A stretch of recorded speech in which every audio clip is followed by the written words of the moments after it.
Vysokánskej hore za prednou a strednou horou žilo jedno jablčko.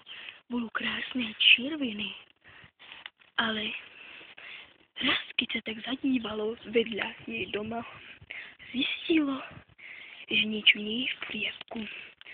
Všetko bolo zničené, ale jablko si to nechcelo, pretože bývalo veľmi vysoko na neznámej hore v Ázii. Ľudia tam už nežili, všetko bolo zničené, pretože vraj ich zabilo neznáme stvorenie menom Malý jednorožec.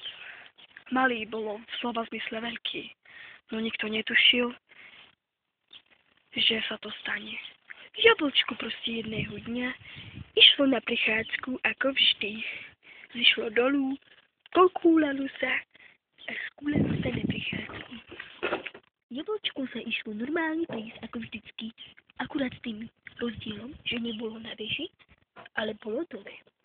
Išla sa pozrieť na okolitú dedinu. Jablčko bolo z cisárskeho rodu a vtedy sa stalo niečo nevídané. Jablčko cítil nejaký divný pach, ktorý vychádza z jednorožcových úst. Jablčko rýchlo utekalo, ale vtedy sa potklo, skotúľalo sa a vtedy sa stalo niečo.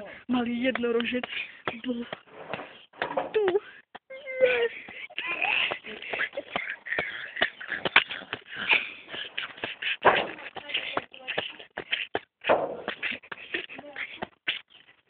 Jablko bolo zničené.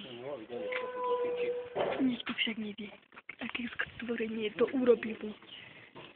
Jablko sa už nikdy nevráti hore. Ale my mu môžeme pomôcť. Videli sme malého jednorožca v živom prenose, ako zabilo nevinné jablko. Jednorožec bol hladný a tak zjedol aj svoj onen zub, keď rozničila celý jej dom.